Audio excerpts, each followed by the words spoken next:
What's up, everybody? Jacob here, JK Productions. We're getting very close to the NFL offseason starting in terms of player movement. One player that is definitely able to make a move right now is Derrick Carr. After being cut from the Raiders, he's actually free to sign with anybody before the window opens, the tampering window opening up March 13th. You can officially sign players. March 15th, that's when the new league calendar starts. However, Derrick Carr is a player that can sign right now. And reports coming out that he just had his meeting with the New York Jets and that the meeting went very well. The Jets consider themselves to be a championship candidate if they are able to land Derrick Carr. But they're not the only team in the AFC East that it looks like they might be making a change at quarterback. The New England Patriots, according to Albert Breer, are looking that they're going to be fielding trade offers, looking that they'd be willing to make field-in trade offers for quarterback Mac Jones. And they believe that the gap between him and Bailey Zappi is not that significant. And both these, I'd have to agree. Now, before I get into things, I am a Miami Dolphins fan. I'd like to paint that picture forward. So this is going to be from the perspective of a Miami Dolphins fan. I am a non-biased Miami Dolphins fan, so just hear me out on this. But if you are a Miami Dolphins fan listening into this, please click the link down my bio, Miami Dolphins Syndicate, where we cover solely Miami Dolphins content. But as a Dolphins fan, obviously there's the big conundrum with Tua. What do? I am of the mentality that I would like to see the Dolphins move off of Tua, and a guy that I thought would be great to bring in would be Derrick Carr. I think Derrick Carr has done a phenomenal job with the Oakland and now Las Vegas Raiders, and there is a big question mark around him as to why does he not have a single playoff win in his career. Been with the Raiders for a very long time. I believe it was around 10 years or so. He's been there and he's got to the playoffs twice. Was injured the first time, and then against the Bengals, lost in the first round last year. And he does have some question marks around him. I will be completely honest about that. But I think if you give him a good offensive line, if you give him a good offensive coach, and you give him good weapons, which all the Dolphins have, I think that is then definitely a Super Bowl candidate. But for the New York Jets, you look at what the New York Jets have. They have a building offense. It is something that is certainly in flux, and you did just bring in Nathaniel Hackett, which I was not a big fan of. I never really believed into the appeal that makes the Jets any more likely to get Aaron Rodgers, because A, if you don't, then you're stuck with him, and B, who knows if he even liked Nathaniel Hackett in the first place. He coached Aaron Rodgers, but Aaron Rodgers has not liked quite a few people he's worked with throughout the years, and I would not be surprised if Nathaniel Hackett was another. Derek Carr, though, going to the Jets, obviously, Zach Wilson should be done in New York, and he pales in comparison to what Derek Carr can do for this team. But if the Jets find themselves a healthy offensive line next year, which was an issue this year, Elijah Vera Tucker, Mekhi Becton, again, he's been in and out of the lineup. He was projected to come back and be strong as he was before, because he was one of the best tackles in the league, and then he gained some weight and got some injuries, and we still haven't seen Mekhi Becton be at his best, and who knows when we will be. But the Jets have drafted very well on the offensive side of the ball. We'll be getting Breece Hall back. The two stud receivers they have out of Ohio State that they've brought in have both been phenomenal. Well, actually, wait, I said two out of Ohio State. Ignore I said that, because they're both not out of Ohio State. I confused Moore with Olave, who they were two Ohio State receivers drafted at the same time. So Moore and Wilson from Ohio State, got that part right. But the two wide receivers that they've drafted, the Jets have done a phenomenal job drafting. Their biggest question marks right now are, arguably the two biggest question marks a football team could have, and that's coach and quarterback. I think Saleh is a good coach. I think that, though, and I think that's where a lot of people, including most Jets fans, would probably put themselves in. They think Saleh is a good coach. We know Saleh can coach the defensive side of the ball, but it's a question with not just Saleh, but most defensive coaches around the league that, yes, we're confident that you can build up a defense, but in a offense first and a passing first league, are you going to be able to do the same thing on the offensive side of the ball? Are you going to be able to hire somebody that can coach up the offensive side of the ball? And then are you going to be able to keep them? Because, again, that's where the league is going. The league is going nearly entirely offense. So Nathaniel Hackett, I don't think, though, is going to be getting another head coaching job probably ever, or certainly anytime soon. So if he can prove to be a good offensive coordinator and the Jets can go get Derek Carr, I don't see why this can't be a Super Bowl contending team. We've seen teams turn their organization around in very, very short windows.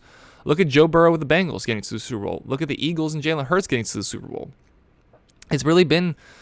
Now, those were arguably better teams than we thought they were going into it, and then they got their quarterback, and now they went to the Super Bowl. Back-to-back years, two teams that beginning of the season nobody expected to make the Super Bowl, making the Super Bowl because that's how big of a difference their quarterbacks were. And if the Jets were able to go out and get Derrick Carr, if they can find a way to make this offense work and keep the defense just as strong as it has been and continue to draft well, the Jets are going to be a serious threat.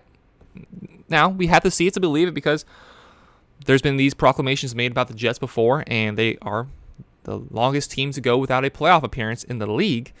So with the Jets, it leaves a lot more, I'll believe it when I see it type thing. But with the New England Patriots moving off to Mac Jones, I believe if they move off of Mac Jones, they are 100% going to be a better football team. I've never been the biggest fan of Mac Jones. I think him and Tua are very comparable. I think the Dolphins should move off of Tua. I think Tua's a little bit better than Mac Jones. I certainly trust Tua as a person more than I trust Mac Jones. Mac Jones has shown himself to be a dirty player. When you prove you're a dirty player, you definitely get a shorter stick. You get a shorter leash. And his ability is not where it needs to be in the current NFL. He's not that mobile. He's trying to run around a little bit this last season, and it just looked awkward. It looked like a mess. He's not what he is now. It's not what he's ever going to be. You're never going to confuse Mac Jones for a mobile quarterback. He doesn't have the biggest of arms. He struggles in man-to-man defense compared to zone defense. He's not that good of a quarterback. He could be a good quarterback on the 49ers. Ironically enough, that's where a lot of people thought he was going to go. He could be a good quarterback in the perfect system. That's not what the Patriots are. They are bringing in a new offensive coordinator, if you even want to say bringing in a new, because they would claim that they didn't even have one last year. Even if you think they did have an offensive coordinator with obviously Patricia, that ain't an offensive coordinator. Joe Judge, that ain't an offensive coordinator. So they're actually going to have an offensive coordinator this year probably, but the Patriots have never been known for their offense. Belichick is very rigid and stiff in his ways, but he has shown he can win. It's the difference between him and the Jets is he's proven the Jets are not. If they move off of Mac Jones, there's options in the draft. They have the ability to move up. If they go get Anthony Richardson, which is undoubtedly a prospect, is a project more so than a prospect. He's got all the arm talent. He's got all the athletic ability. If you go and get him and then let him sit behind, obviously it's not ideal, but you play Bailey Zappi, who they just can't. Basically, Albert Breer came out and said that the Patriots don't feel he's that far off Mac Jones. If you let Anthony Richardson develop and you play Bailey Zappi, maybe you fight for the playoffs next year. Maybe you play Zappi for 3 games, 4 games, half the season, and then you bring Anthony Richardson in and let him do the work. I think the Patriots are in a better place. I don't know what Mac Jones brings you that you just can't find in any old quarterback. I don't know what he brings you that Andy Dalton doesn't, that Jameis Winston doesn't, that your previous draftee quarterback Jimmy Garoppolo doesn't. He's accurate. He can run an offense. It's not what the modern NFL is. You don't want a point guard at quarterback. You want LeBron James at quarterback. You want Kevin Durant at quarterback. You want a playmaker, not somebody who's going to rely on everybody else to make plays. And with the Jets, Derrick Carr, I wouldn't call him a playmaker, but he has the arm talent, the arm ability to pop a defense over the top. He's comfortable in the pocket. He's a strong-minded, confident guy who I believe in. And Mac Jones, you don't have that. You have a weaker arm. You don't have that same gravitas, that mentality. You don't have that same leadership that you get with Derrick Carr.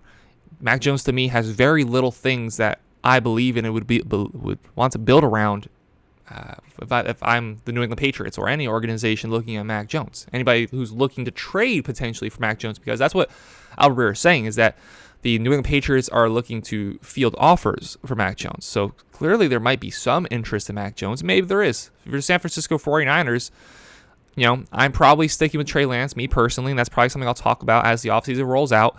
But if you're the 49ers, it wouldn't be bad to have both. Or maybe if you're the Patriots, you give up Mac Jones, a first-round pick, a second-round pick, and then you trade for Trey Lance. I didn't even think about that before I started recording. Just kind of came up with that on the spot because it's not a bad idea. It's not a bad idea at all from arguably either side. You saw what the 49ers offense did with Brock Purdy last man in the draft last year. I think they could do a lot of work with Mac Jones, even with my opinions on Mac Jones. He is very limited. He isn't mobile. He doesn't have a big arm. But the AFC East is going to be interesting. I think that the Dolphins should have joined the quarterback market. As a fan, I hope the Miami Dolphins work with Tua because, hey, I'm always going to root for the team over rooting for a guy to fail that I don't believe in. I hope the Miami Dolphins have success with Tua. But now you look at the rest of the division. The Jets have only gotten better in recent years. The Jets are becoming a serious team that nearly made the playoffs last year. They win one more game. If they win one more game for Week 18, and then they find a way to win that game, that putrid Week 18 game in Miami that I suffered through in more ways than one, they be in the playoffs with Zach Wilson, with Joe Flacco, with Mike White, with Trevor, whatever his name is, with all four of those quarterbacks playing at some point in the season, with four quarterbacks that I don't believe in the slightest, they still would have made the playoffs. You had Derrick Carr. You continue to draft well. And I believe the New York Jets can be a playoff team starting next year. The New England Patriots. You move off Mac Jones. You bring in an actual offensive coordinator. You build around a little bit actually for once. You actually go out and get a top receiver talent. DeAndre Hopkins is out there. It's another good draft for offensive skill positions. You draft well. The AFC East is going to be fun. Bills aren't going anywhere. They've gotten a little. They'll probably be a little worse. Now Josh Allen's contract's kicking in. The Miami Dolphins, I think they're going to get better. Even if they stick with Tua, I think the Miami Dolphins are going to continue to get better. And then the Jets would get better with Derek Carr.